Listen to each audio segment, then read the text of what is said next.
I will be your facilitator for today and just give you a bit of a teaser on some of the things that some of the topics and subject areas that we cover at the university. I'd like to start just by welcoming everybody to the university. We are situated on the territories of the Nahiawak, Anishinaabeg, Dakota, Lakota, and Nakota, and the homeland of the Métis Michif Nation. The University of Regina is located on Treaty 4 lands with a presence in Treaty 6. So, why we're all here today. In this brief webinar, what we're going to do is we're going to have a conversation about what drives people to behave badly and how to prepare yourself to do a little bit better. You probably find yourself from time to time wondering what makes people behave the way they do, how to stop the conflict. And so we'll cover a few subject areas just in really high level about things that make us tick and what pushes our buttons and how to put yourself in a bit of a healthier spot when faced with your everyday challenges in life. So we will cover a little bit of conflict, things that trigger you personally, how much of your situation you actually own yourself, and how do you make it better if you want to. So the first thing I'm going to talk about is what drives our behavior. And you'd think that would be the easy part. Our brain does what we think and tell it to do. And the brain is comprised of several zones where different thought processes and emotions may emerge. And so starting with the thinking part of the brain, which is the prefrontal cortex, that's where all the smart stuff happens. That's where all your analytical brain comes from. When you're feeling emotional, it's the limbic center of your brain or the middle of your brain that is engaged, the amygdala. And sometimes people will refer to it as amygdala hijack when you're faced with highly emotional situations. The brain is a really interesting organ because each center controls aspects of your thought process. And those thoughts drive out corresponding behaviors. And that's why you'll hear lots of people say, don't make decisions when you're feeling emotional or when you're feeling supercharged, because it really is the limbic center of your brain that's engaged. So when you have a good thought or when you have a thought, it goes through from the back of your brain through the amygdala, the center portion of your brain, before it hits that prefrontal cortex, which is where all of the higher executive thinking lives. That's why making decisions when you're feeling emotional is very challenging to make good decisions because your brain just isn't at its best.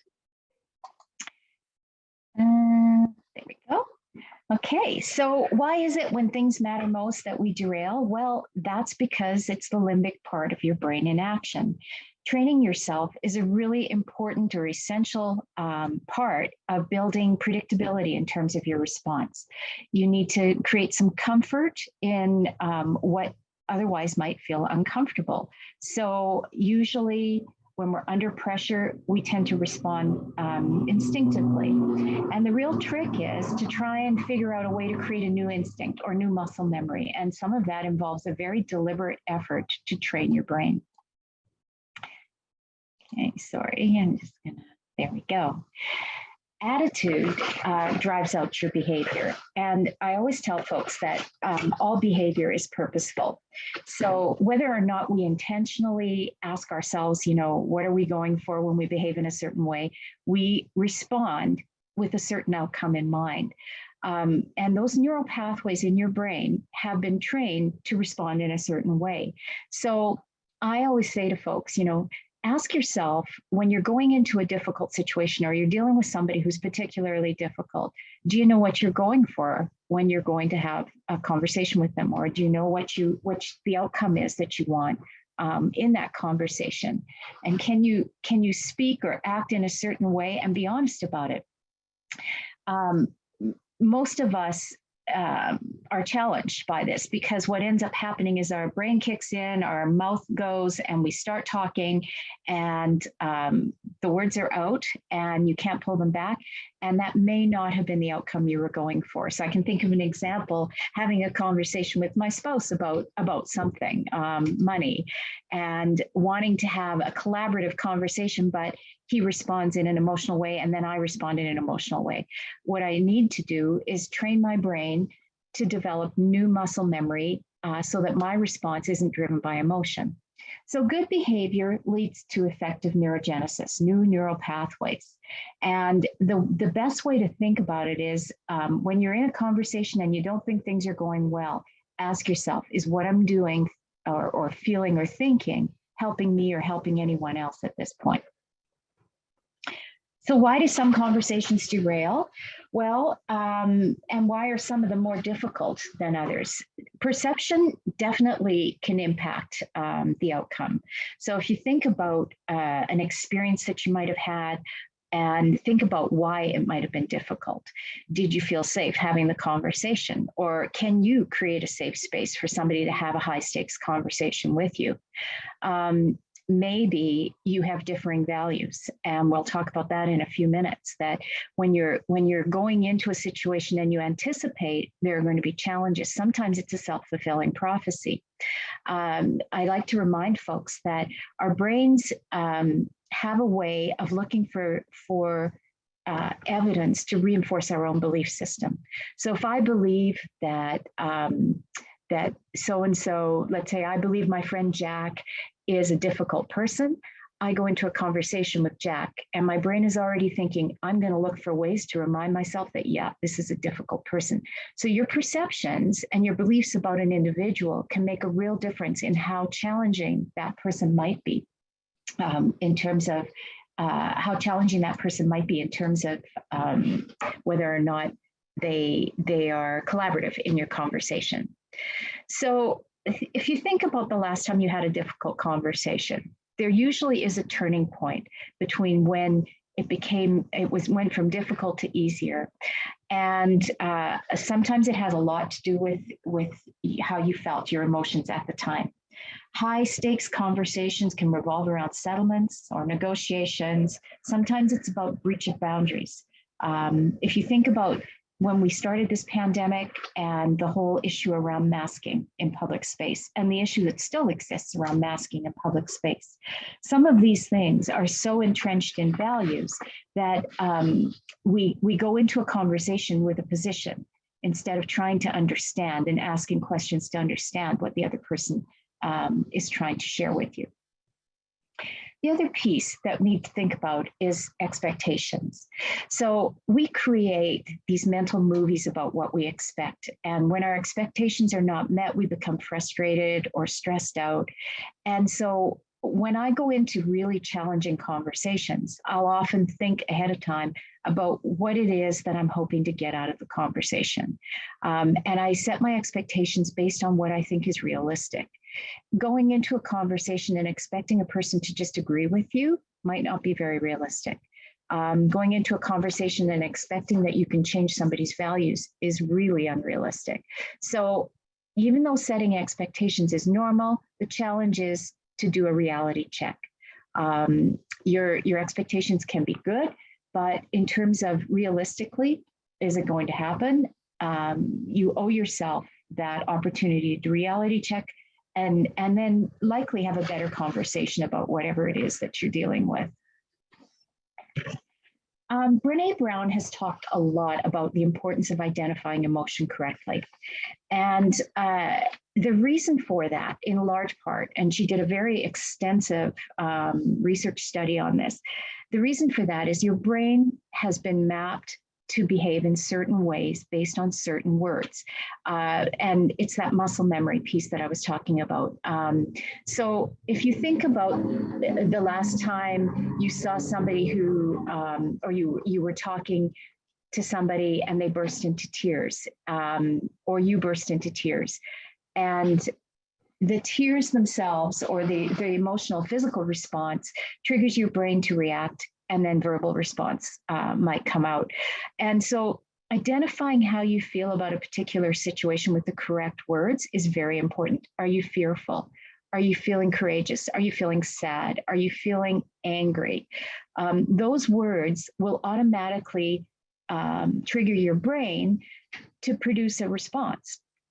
If you want the response to be different, then you have to very mindfully decide, I'm not going to respond that way, and choose a different approach. And that some of that is cognitive behavioral work, where you're training yourself to respond differently because whatever you were doing in the past wasn't working very well.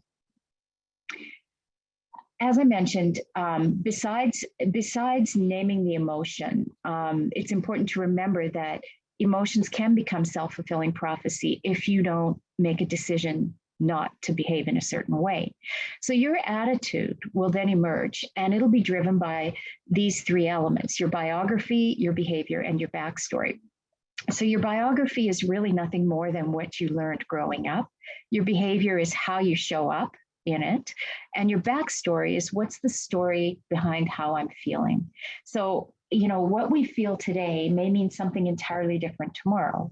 And when you're in a challenging situation with a difficult person, you want to think about how true your thoughts are. Are your thoughts based in reality, or are they just your perception? And are your thoughts pervasive, and are you making it more personal than it really is? So your attitude makes a big difference. I always remind myself and remind others to check in with other people about their intentions, because many times I'll frame a conversation around what I think the other person intends to do. And I very seldom go out and say to them, hey, can you tell me what you were going for here? Because I feel like you were trying to hurt my feelings, or you were trying to insult me. You need to be that deliberate and that honest with how you perceive things. And only when you're that honest with other people do they have a chance to respond appropriately. The next piece that's really important to remember are what your personal triggers are. It's important to know that and not just allow your biology to take over. If you know that you get road rage, if you know that you're triggered when people push your values boundaries, those are things that you can prepare for. And in the next slide, I'll talk just very briefly about how you can do that. But understanding what pushes your buttons goes a long way in you identifying when somebody's trying to push your buttons. And then you can ask about it. So if somebody says to me, I don't know, something that crosses a values boundary, I might say, I feel a little bit like you're trying to force your values on me, or I feel a little bit like you're just intentionally provoking me. And, that sounds very contrived. And in the beginning, it might feel that way, but in reality, that's how you actually get to a more meaningful conversation with somebody, especially somebody who's really difficult. They need to own their behavior as much as you own yours. In terms of planning for your own behavior, I in one of my classes, actually in a number of my classes, I talk about something called a personal blueprint. And really what it is having a plan of action to describe how you want to be in various situations, especially situations that are full of conflict. Blueprint is a concept that can assist you in maintaining self-control when you're faced with difficult situations or difficult people. It becomes a personal choice about how you want to behave. So really what you do is you identify your triggers, and then you identify how you normally behave. So somebody flips me the finger when I'm driving, and how I might normally behave would be to speed up and charge right beside them. But if I remember how I want to be as opposed to how I normally behave. So I prefer if I was calm, if I just let it go. So maybe one of my blueprint words becomes calm. And the next time somebody flips me the bird, I think, okay, you want to be calm in this situation. And I literally think about that word.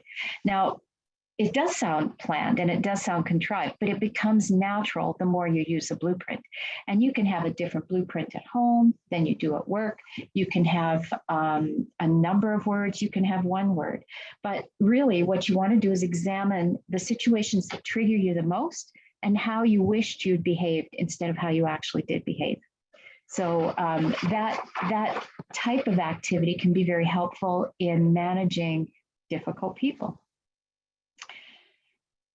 In terms of emotional intelligence, many of you have heard this term, emotional intelligence being one of the types of intelligence that human beings possess.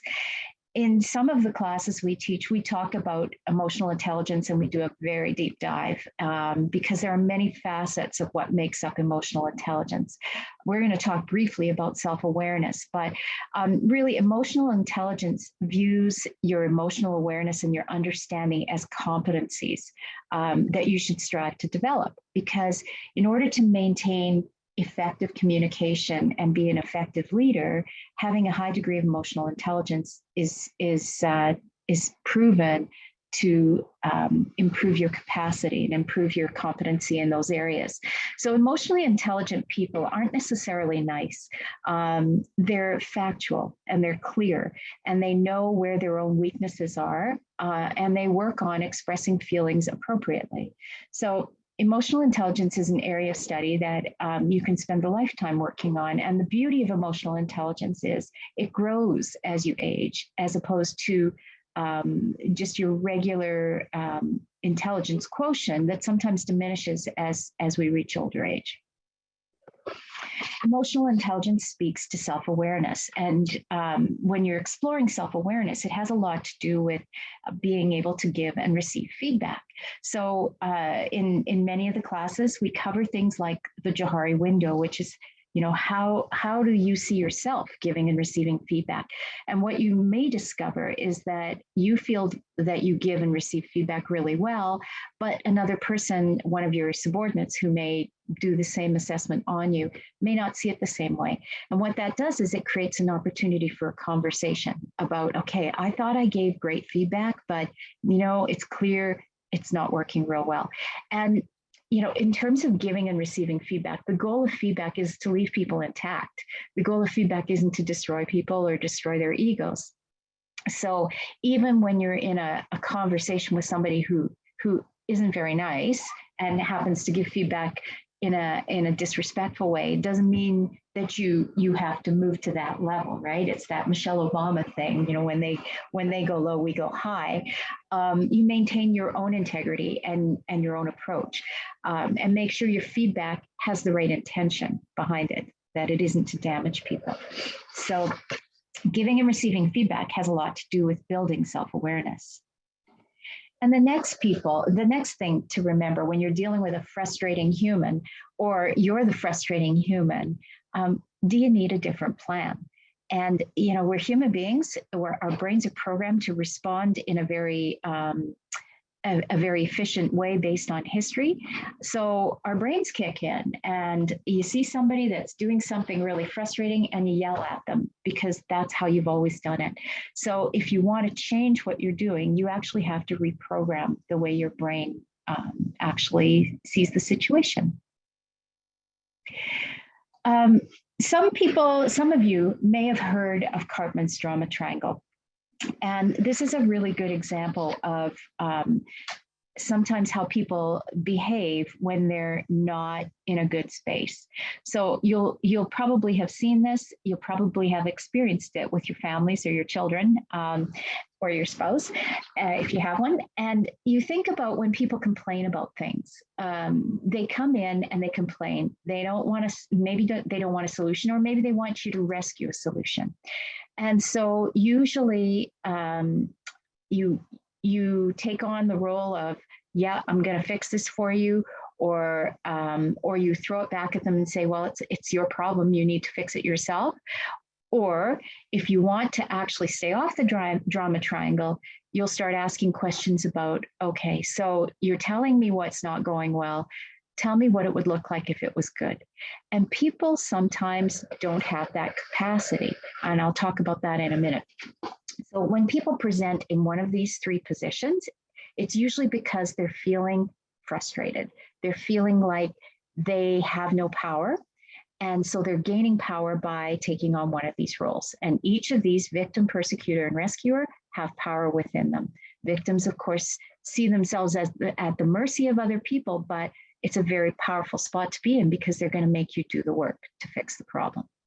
Being a rescuer has lots of power because you feel important and you feel valued and that you're making a difference, and so on and so forth. So really, how do you get off the triangle? Well, you start talking about what the reality is versus what the perception is. And do they want it to be different, or do they just want to come and tell you about it? which is sometimes the case. In many cases, people don't think about what good looks like. And if they can't create an image of good, then they are going to be stuck. So how do you help somebody who is a chronic complainer create an image of good? Well, you start by asking some questions, and they would go through a process like this slide. And basically what you're trying to do is you're trying to build cognitive flexibility. You're trying to train the brain to think differently about a certain situation. So if what you're doing hasn't worked for the last 6 months, or dealing with this person isn't good for you, why are you doing it? What are you getting out of it? And being honest about what your analysis is. If I was to ask you how beliefs impacted discussion, some of you would probably respond by saying, yeah, absolutely. Beliefs mean something. Values and beliefs aren't quite the same thing. When you're working with other people, most people don't start with a clean slate as far as beliefs or trust are concerned. And all of these things impact a discussion. If I'm in a conversation with you and I don't trust you, I can tell you that I probably won't share as much information with you. I might not want to be vulnerable with you. So predisposing beliefs will absolutely influence a conversation. So it's up to you as one of the participants to unpack why you have the beliefs you have, and then verify them. If the person can't be trusted, be honest about it. You know, I'm not going to share everything with you because in the past I felt like I couldn't trust you. It's part of being it's part of being authentic, and part of owning your own perceptions and beliefs and talking about them. You know, the person likely, if you start asking the person this question, they may respond angrily, and you can talk about that as well. Are you angry because we're not on the same page? Are you angry because I don't trust you? Do you want me to trust you? And then you can have a conversation about what that might look like. So conversations, well, holy cow. Conversations are not always easy. When you like somebody, conversations are pretty straightforward. You share facts, you tell your story, you talk back and forth. When you don't like somebody, it's a whole other game. And so how do you have a good conversation with somebody when you don't really like them? Well, start with ground rules. It feels contrived, but it works. So I want to have a conversation with you about how we interact. And are you interested in that? And they may say, yeah, as long as you're not going to attack me like you always do. And you have to resist the urge to respond to that trigger. You have to recognize that the person might try and provoke you. So ground rules, you will all kind of intuitively know what you want to see and hear in a conversation. Ground rules might be something like just respect. I would unpack respect. I would ask, what does respect look like to you? It might mean not yelling. It might mean not swearing. It might mean each person getting enough time to speak. It might mean not dredging up the past. So creating that safe space so you can both have a conversation and having a plan for if the conversation derails. How can you tell it's going to be tough? Well, if the emotions or if the stakes are high, then you can just about be guaranteed that the emotions will be heightened as well, because it has the topic may have a high degree of importance for each individual. So, conversations that are particularly difficult may revolve around settlements or values. People who have different values can live harmoniously. You only become challenged in terms of your values when somebody's trying to impose values on you, or you're trying to impose values on other people. So you will know, generally speaking, whether you think a conversation is going to be a tough conversation or not. And you need to have a plan for how you're going to have that conversation in a way that the other person's going to be able to hear. Because if you remember, I talked about the limbic portion of the brain engaging, and it engages before the cognitive area of the brain engages. So if you trigger somebody and they have an emotional response, they aren't going to hear any of the rest of the conversation until that emotion has had a chance to subside. So you have a choice. You can suffer in silence, or you can be candid and kind with people you don't like and tell them what it is about them that's troubling you. Well, if it's going to be difficult, why bother? Well, a lot of people avoid or ignore. And sometimes it makes sense to do that. If you're in a situation where you believe the issue will resolve itself over time and you're not having to maintain a relationship with the person, you may be able to avoid it. But in reality, avoiding conversations, difficult conversations, particularly in the workplace, can cause business relationships to suffer. And companies who are skilled at difficult conversations will save thousands of dollars a day in costs for every conversation with an employee versus avoiding it. And for those of you who work in unionized settings, you'll recognize that there's massive process behind dealing with conflict and difficulty in a workplace. So avoiding a conversation isn't always the best approach. Same with conflict, managing conflict. So when two people or two things try to occupy a space that only fits one of them, or one perspective or one outcome, conflict can emerge. And conflict can be caused by a variety of things. It can be a clash of needs or values. It can be internal. You can have internal conflict when you're being asked to do something that you just don't feel comfortable doing. You can have societal conflict. We're witnessing it right now in terms of mask wearing and vaccinations. But workplace conflict itself tends to revolve around power and values and attitudes. Conflict isn't always bad. And we know that because conflict creates change. If you didn't actually have any conflict in your life, you probably would everything would stay status quo. And so conflict builds self-awareness, it encourages discussion, it encourages self-evaluation. And people in conflict, if they recognize that there could be benefits of moving through it, you're usually better off at the end of the day. The challenge for a lot of people is that conflict naturally makes you want to undermine the other person. And that's when conflict becomes damaging and disruptive to relationships. So some of the classic drivers of conflict include things like relationships or interests. They could be structural things like space at work or space at home, or working from home when you want to be, or working from the office when you want to be working from home. It could be values driven, or it could be data. And each one of these drivers of conflict has a different approach to resolution. When do you deal with conflict and when do you just let it go? Well, when a disagreement reaches an emotional state, it becomes conflict.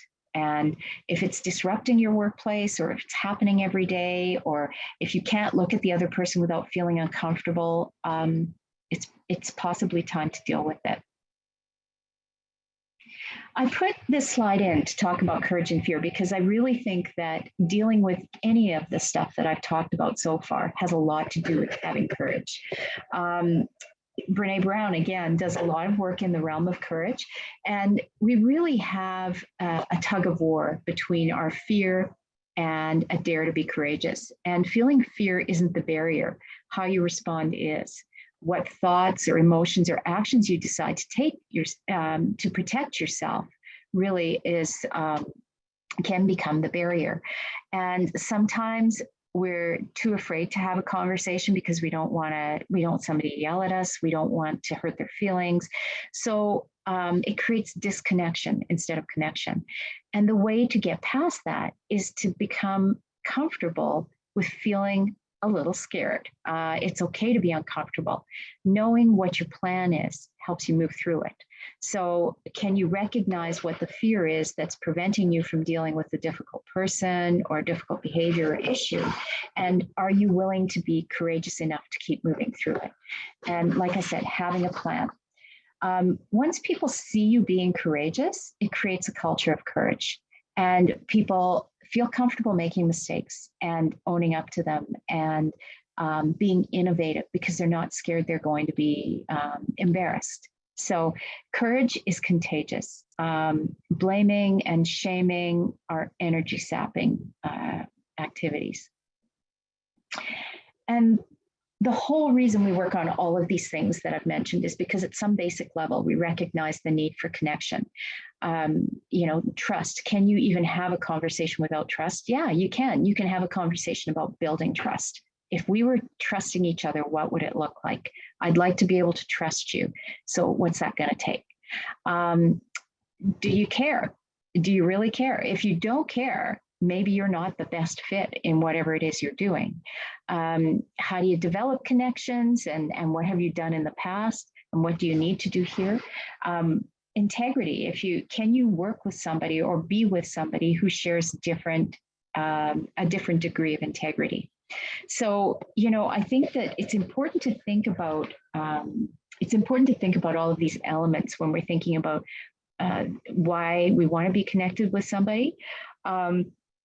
I'm just going to mention that in terms of integrity and beliefs, we assume that everybody knows right from wrong. And we assume as human beings, because a lot of us are built on ego, we assume that everybody thinks the same way we do.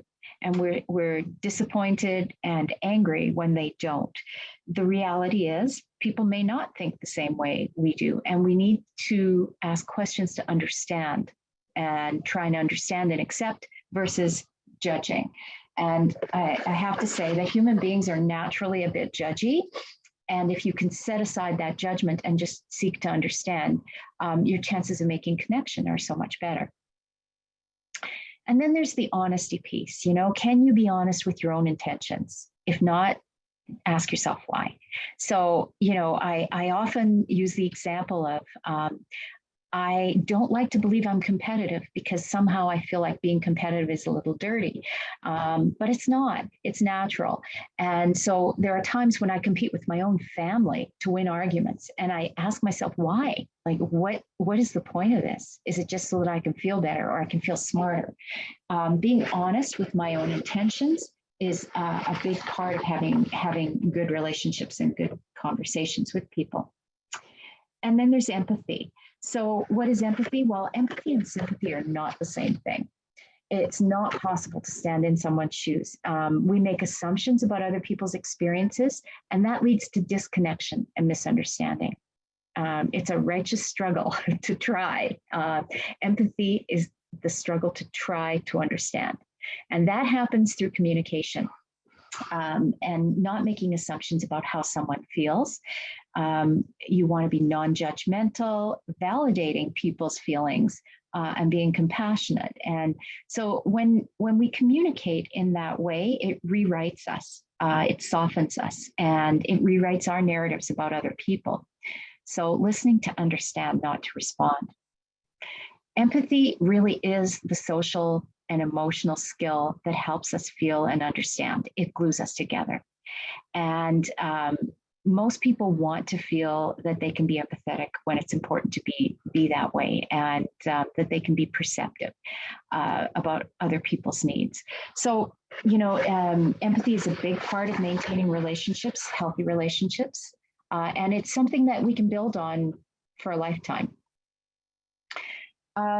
So we all possess empathy in different degrees, and some people struggle to empathize while other people are super sensitive to other people's emotions. They can actually see emotion before the person articulates it. You might be one of those people that can sense it in people's eyes or their face or nuances before anybody else. Words are always interesting, but they can obscure the most honest bits of a conversation. And you've heard this before, where people actually physically demonstrate emotion or feeling before they actually can articulate it.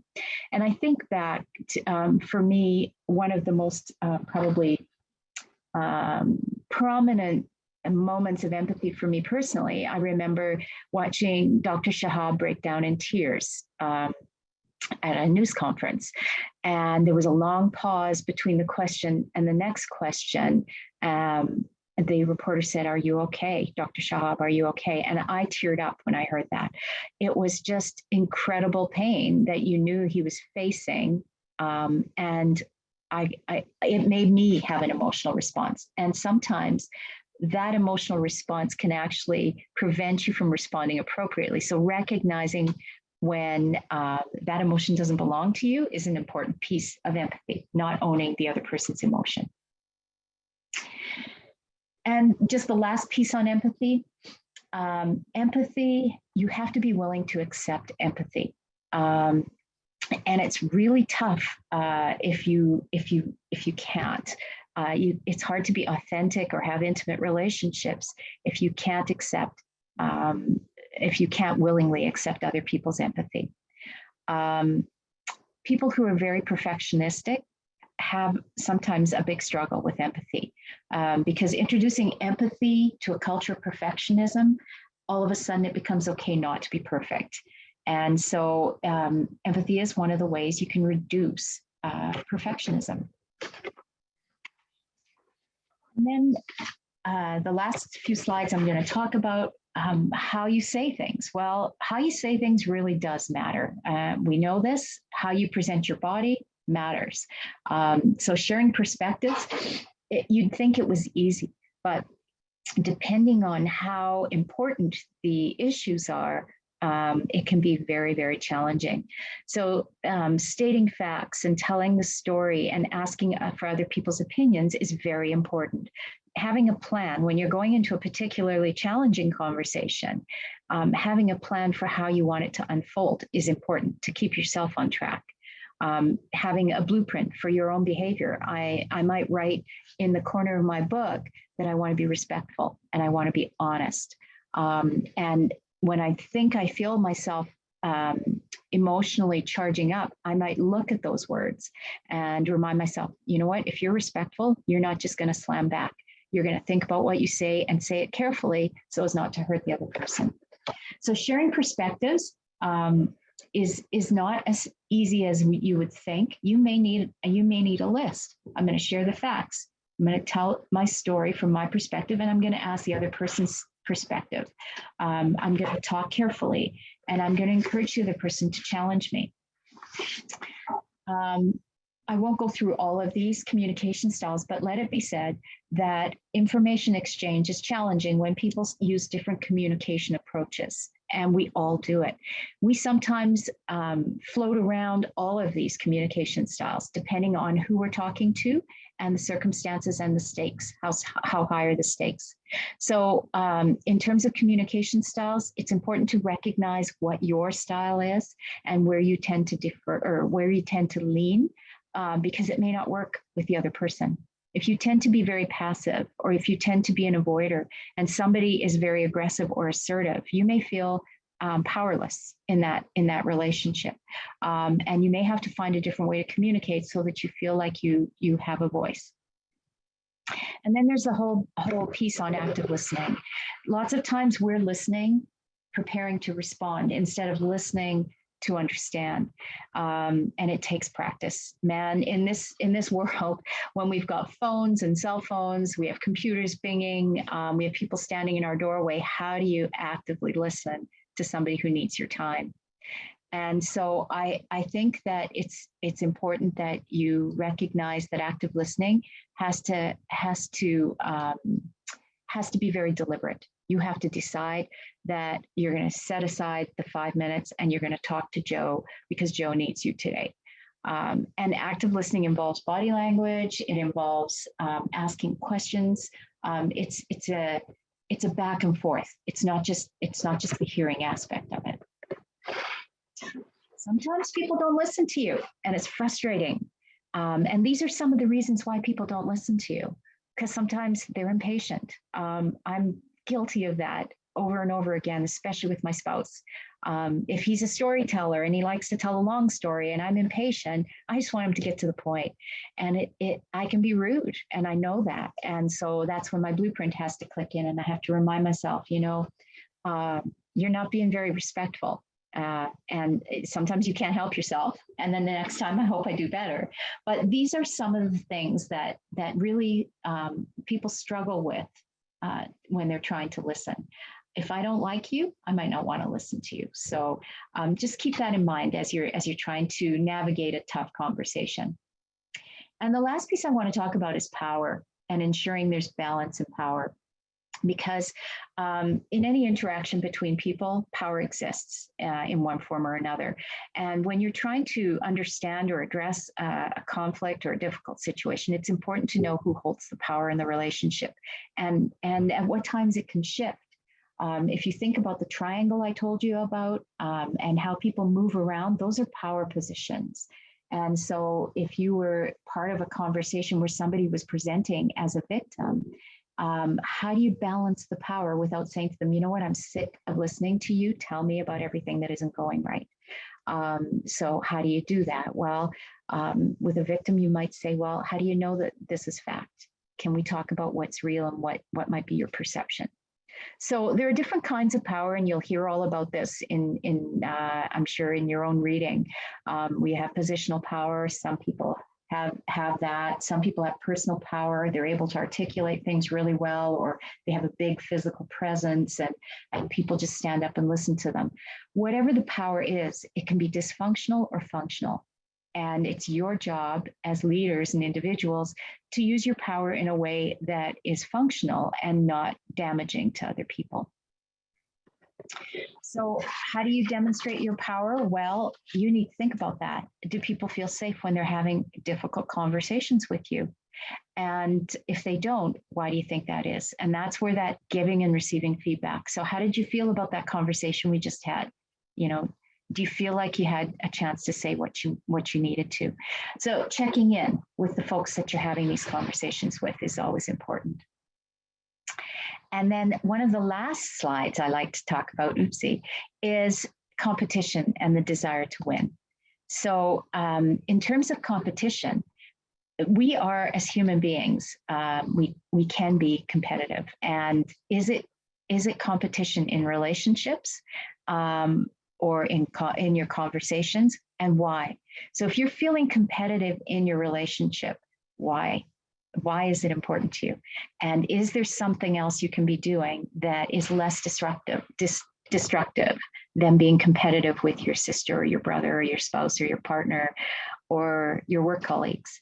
And is it about power? And so some of these things, it takes time to unpack them, but it's important to remember, the next time you're in an argument with somebody, is it because you want to win, or are you really just trying to understand them? So, I always say, know what you're going for when you go into a particular situation. Do you have a plan for a particular outcome? And is your outcome realistic or aspirational?